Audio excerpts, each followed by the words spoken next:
disgraceful. Good on you, Senator Lambie.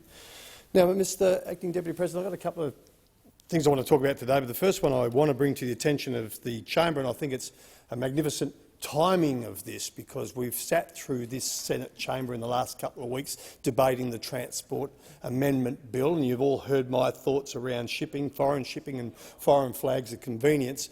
But I was talking to my very good friend today, Mr Ian Bray from the ITF.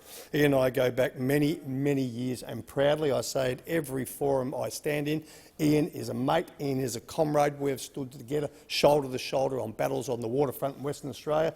And he gave me some figures today, and I said, well, look, I want to put it to the Senate.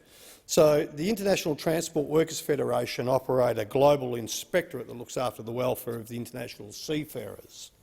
And in 2020, the ITF globally managed to recover some $45 million. Now, let that sink in. $45 million in unpaid wages and entitlements of some of the world's most exploited and vulnerable workers, the seafarers.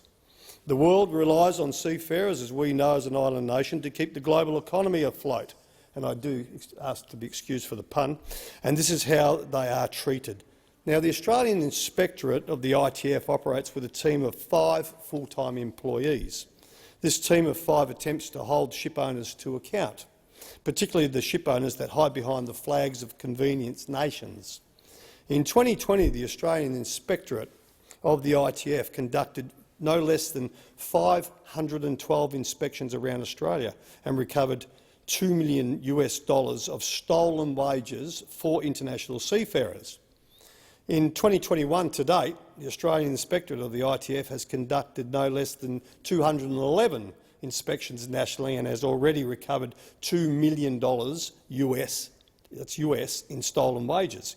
Given we are only halfway through the year, this is a terrible sign and further demonstrates the exploitation of international seafarers is on the rise. Something we've talked about in this building for many years.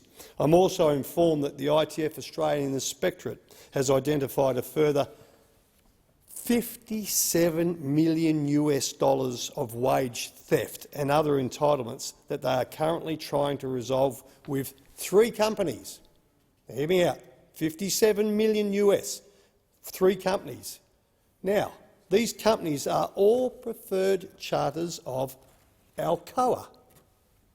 And whilst not all this wage theft has occurred in the Alcoa supply chain, a fair chunk of it has. Let it sink in, $57 million.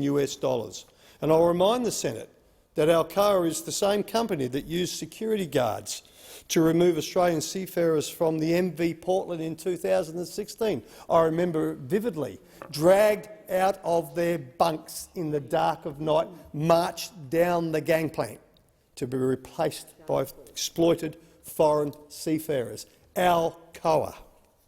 Now, the MUA warned us that wage theft and exploitation would feature in the Alcoa supply chain going forward, and given the figures reported from the ITF Australian Inspectorate, how right they were. These figures of wage theft are a national embarrassment, and this government, you mob over there, needs to stop supporting this shameful theft and exploitation.